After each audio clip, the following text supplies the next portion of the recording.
Welcome to the ISO Show, dispelling myths and sharing tips for success to improve your business with ISO standards, with your host, Mel Blackmore.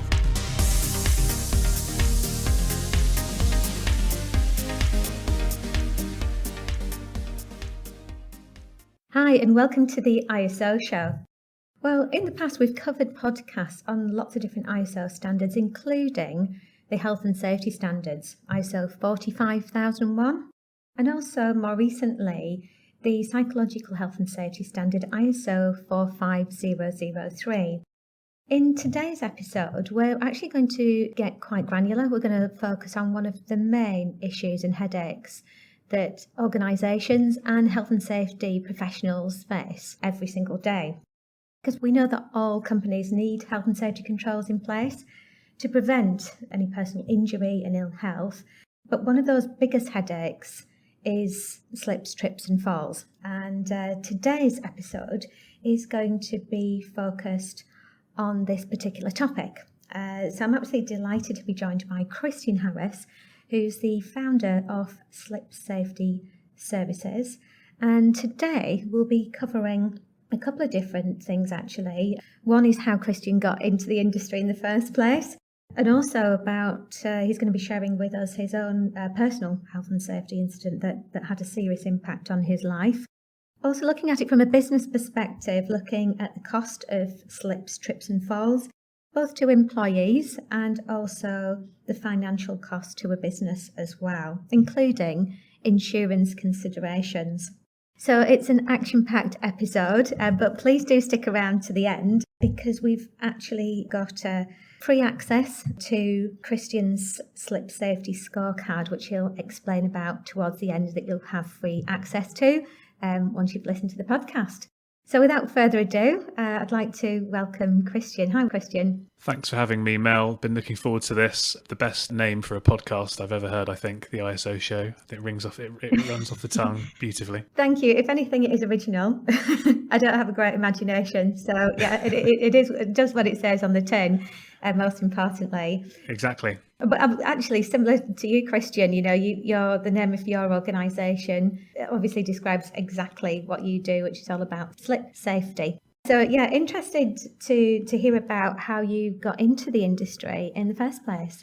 Well, I was a management consultant by training, so looking at different businesses in all sorts of sectors and kind of analysing the business commercially, from the perspective of, should we grow into this market next, or should we go into a different country, or advising banks and private equity houses on investing into different businesses or not. So I've come from a commercial background rather than a safety background. But actually, as you alluded to, I had a quite serious safety incident, shall we say, 10 years ago.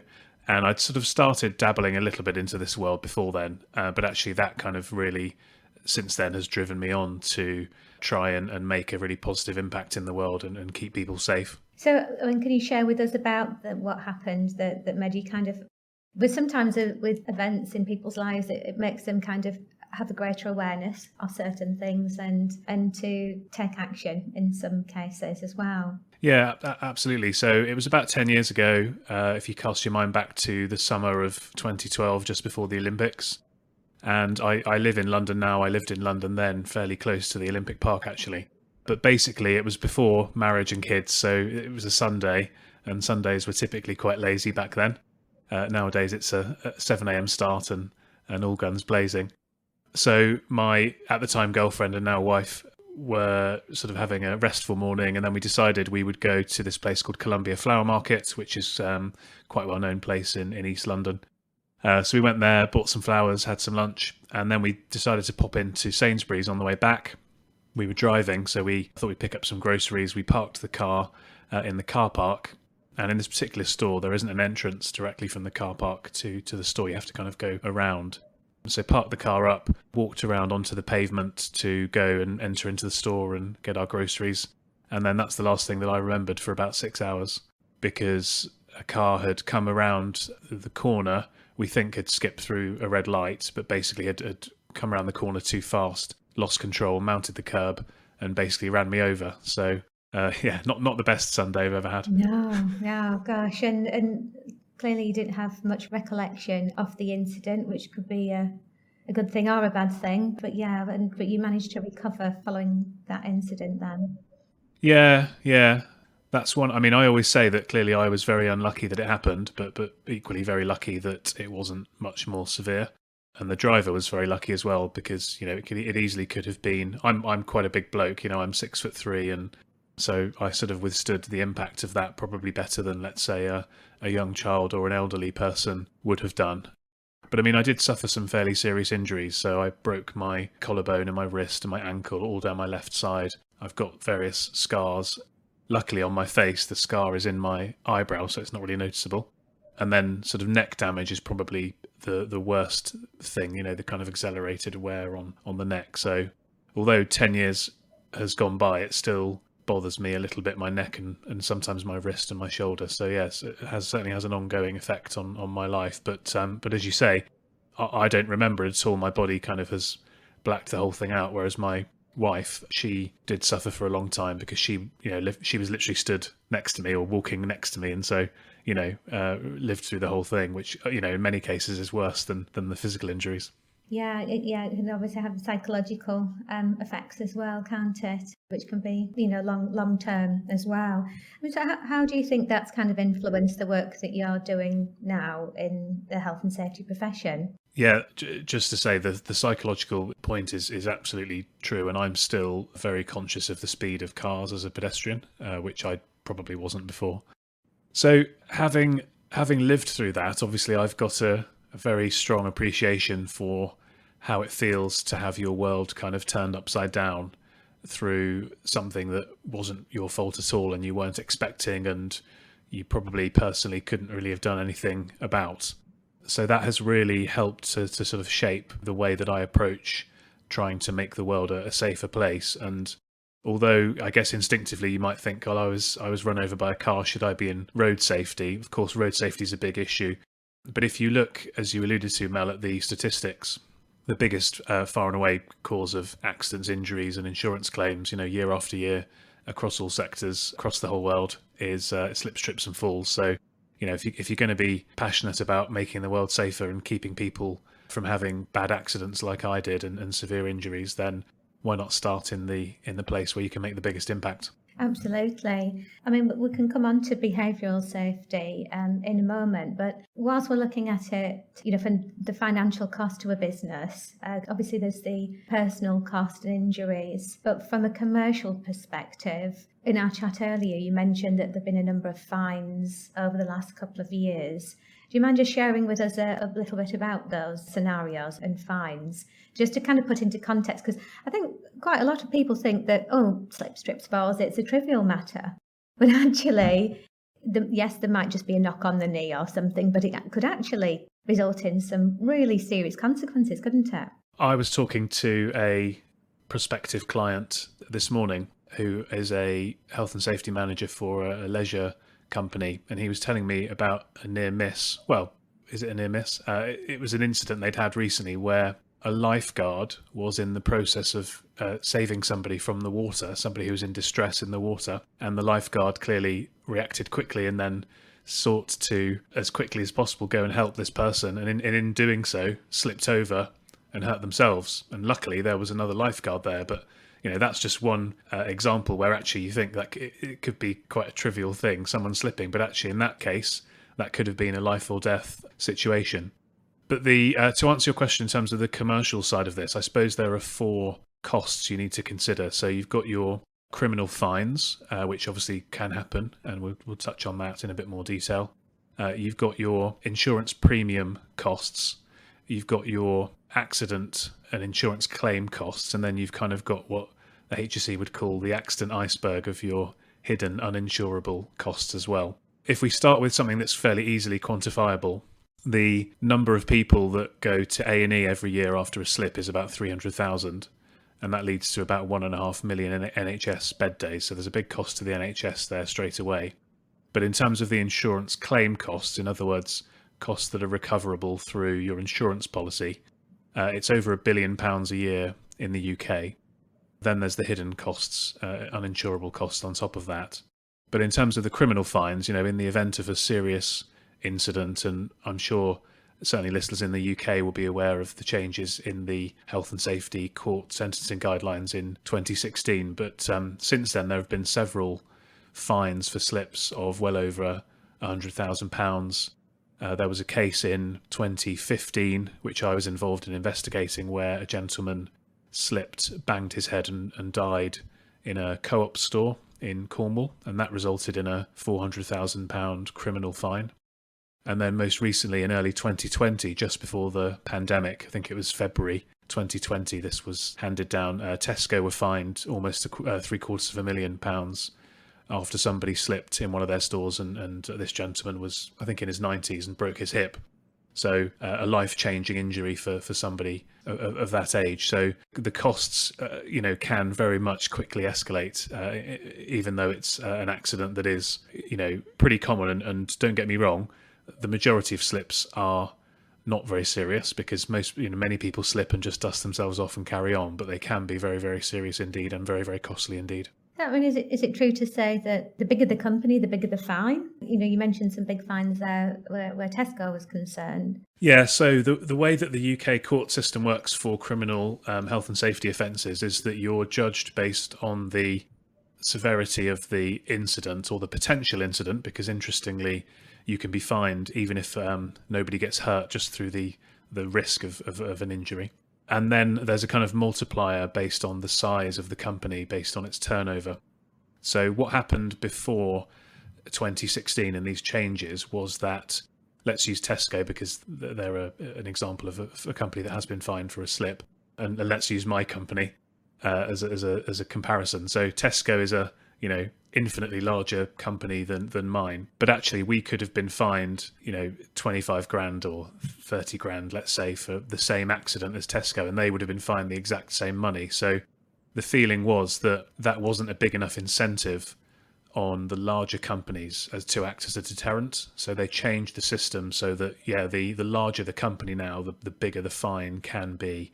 And not in slips, but in other areas of safety, we have seen several, dozens and dozens of £1 million plus fines since 2016, whereas before £1 million plus fine was very rare. Yeah, because I mean, if it is a financial penalty, then clearly, 25k to the likes of Tesco is just going to be peanuts, isn't it? They're not necessarily going to take that seriously, So there isn't going to be much in the public domain about those sorts of fines, whereas the bigger fines do get more attention and hopefully, knock some sense into certain organisations to help them to take it more seriously as well.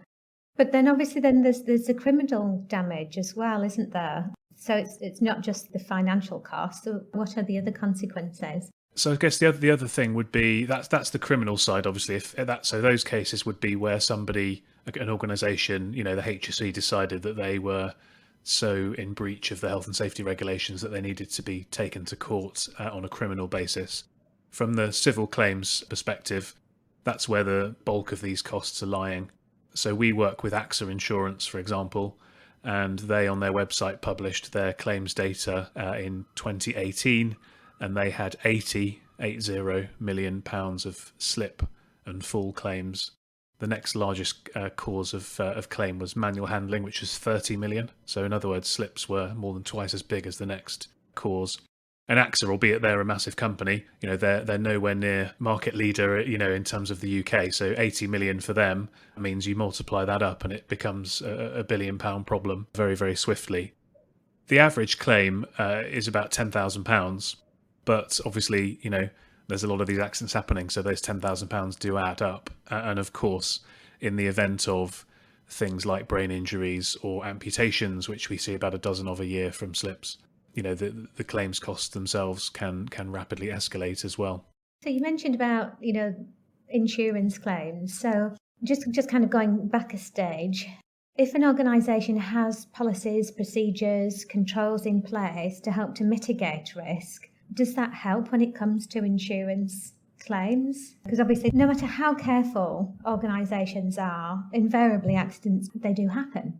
But what would be kind of the difference between an organisation that does have those kind of proven methods that they've done risk assessments, they've taken precautionary measures.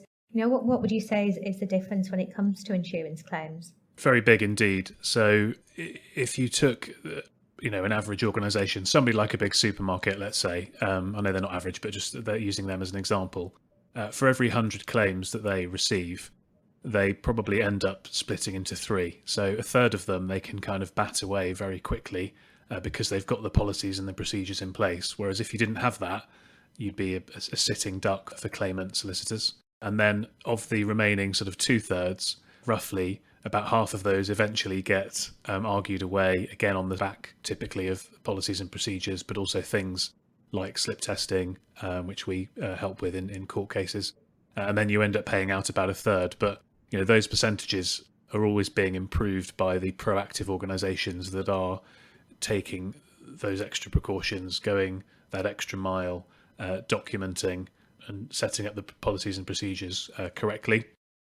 What I would say when it comes to slips is that it's a bit different to, say, manual handling, where you can have all the policies and procedures in place, but actually in many cases it's the fault of the physical building that there's an issue. So manual handling, if you can train everybody correctly and ensure that they're only lifting in a certain way and a certain number of lifts per day and all that kind of stuff, then actually you're in a very good place.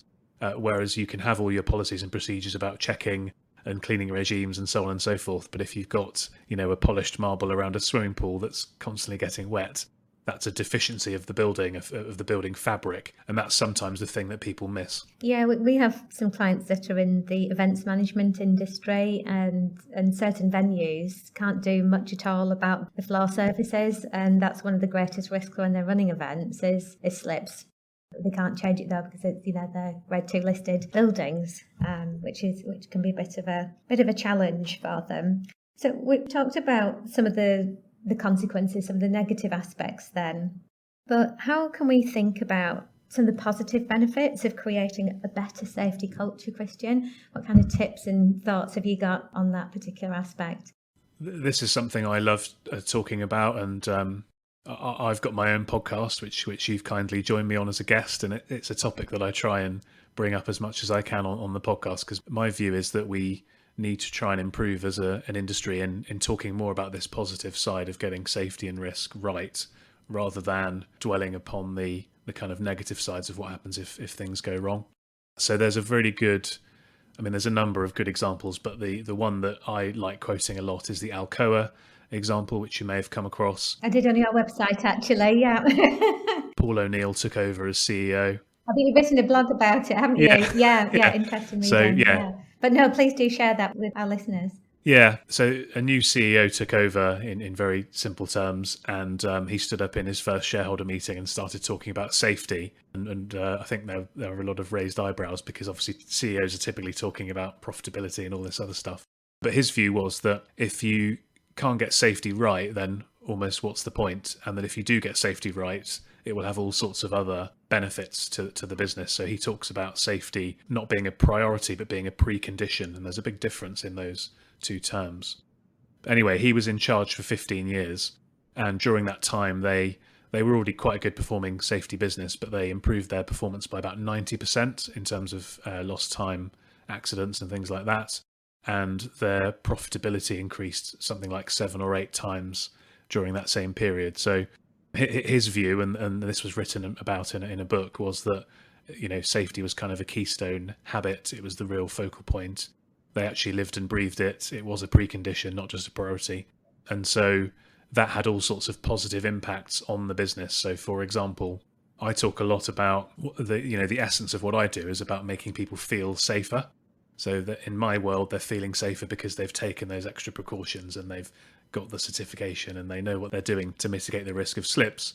But actually, there's a huge raft of information and research around the positive benefits on culture of people feeling safe at work and what that does to performance. So I sort of capture this in something I call the 4 Ps. So I talk about protection. So in other words, if you can make your workers feel protected, that drives the second P, which is performance. So, they achieve better results, they stay with you longer, they work harder, they're more efficient, etc., etc. If you achieve that, you clearly move on to the next P, which is profitability or profit. So a high performing team is going to make you more profit, which is all what us business owners want. And then you get the fourth P, which is if you've got that feeling of protection, you've got that high performance, and you're profitable, you've got the power to do some great things in the world, whether that's charitable and social work, or whether it's expanding and creating jobs, or opening up new products or new markets. So I kind of look as safety as being, a really key foundation for business and organization's success. And that's the kind of frame that I like to put it in. And that's my campaign I'm on. Well, I'm really intrigued to find out more about that, actually. Unfortunately, we haven't got time to go into the 4 Ps today, but I think that's going to be our next podcast, Christian. I've just been making some notes as you've been explaining those. I think that, I'd love to look at that in a lot more detail, and for you to provide some specific examples as well. Because I think, some of the stories that you shared and, real life examples, it really does help to hit home, the seriousness of, what we're dealing with on a day-to-day basis, but also how we can flip that so that we do look at it from a positive perspective to try and mitigate risk for organisations. So talking about risk mitigation, I'd just like to close with your slip safety scorecard, which I've heard about. So can you just kind of share with us a bit more about the slip safety scorecard and how our listeners could get access to it, please? Yeah, with pleasure, and thanks for asking. So if you look at slips and falls from a helicopter level, everybody understands that these things are a problem, but people often underestimate the size and scope or relevance to them of the problem. So what we've done is we've tried to decode why slips happen into a model called CHIMES, which is the 6 reasons people slip. So it's an acronym for contamination, heal, individual, maintenance, environment, and surface. And what we've seen over the years is that if companies are performing, or buildings are performing well on all 6 of those areas, then the result of that is typically a 50% or greater reduction in accidents, injuries, and claims. So what we've done is we've created this kind of digital self-assessment tool called the Slip Safety Scorecard. And it takes about 3 or 4 minutes to complete. It's totally free. You answer a series of questions, and then what you get is instant feedback in terms of scores for each of those 6 areas, plus an overall score. So straight away you can start to see, okay, well, compared to best practice, this is how I'm doing in each of those areas. And you'll see, okay, well, I'm doing well here. I've got room for improvement there. We then send through a PDF report, which goes into a lot more detail and starts to give hints and tips. So based on your score for heel, for example, which is all about footwear, we might say, right, here are a few things you can consider as a way to improve your score. And then you also get, some free resources. There's like £1,000 worth of free stuff you can get. And anyone that takes the scorecard as well can book in for a free sort of 15-minute session with me to go through the report as well, and kind of glean some further insights from me and best practices, what's working for similar businesses or businesses in other sectors. So the idea is really to raise awareness, firstly, to raise that level of understanding and educate people, and then give them some quite clear steps that they can take to start to reduce the risk, and then have all those benefits that we were just talking about. Great. That's something that we're going to be downloading as well for our company. So I really appreciate you sharing that with us, Christian. I think that's something that all of our ISO show listeners would benefit from. So you'll be able to get access to the link to Christian's website in the show notes, so that you can access your free slip safety scorecard. And also just to mention that, Christian's podcast is definitely worth a listen to if this has kind of piqued your interest in this particular area. And you'll be able to find that on the Safety and Risk Success show on all good media players. So do check out Christian's podcast. He's got some really interesting interviews on there with a number of high profile organisations and also people that are sharing tips and for success. To create, better health and safety work environments. Yeah, and that's kind of why I named it Safety and Risk Success, because again, I'm interested in this positive angle. So it's all about really trying to, talk about what's working and how people are moving that conversation forward and stuff. So rather than dwelling on the negative stuff. So do check it out if that's of interest. Cool. Well, I look forward to getting you back onto the podcast, Christian, to talk about the 4Ps in more detail. So, yeah, very much looking forward to that. But yeah, thank you so much for your time today. Is there anything that you'd like to leave as a top tip or recommendation for our ISO show listeners before we go? I think something I mentioned earlier is that what I see is that people are doing a good job with their policies and procedures on this area. So it's rare that I go into a business and they don't have a risk assessment. But I think what people are sometimes lacking is just that level of depth. So I'd certainly would have a look at Chimes and, whether you use the scorecard or not, but at least use that as a bit of a framework and just consider, take a bit of extra time just to consider those 6 areas. What more could we be doing here? Are we performing as well in M as we are in I, and so on and so forth, and just see if you can balance all of those out and really strive to do well in all of those areas.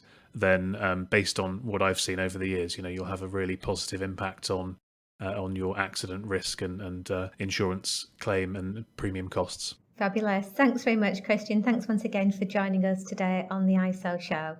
Thank you. Great. So to get access to those show notes, just hop over to your media player and you'll be able to download access to that, and also be able to get access to the free slip safety scorecard. So thanks very much for joining Christian and I today, and we look forward to catching up with you on the next ISO show.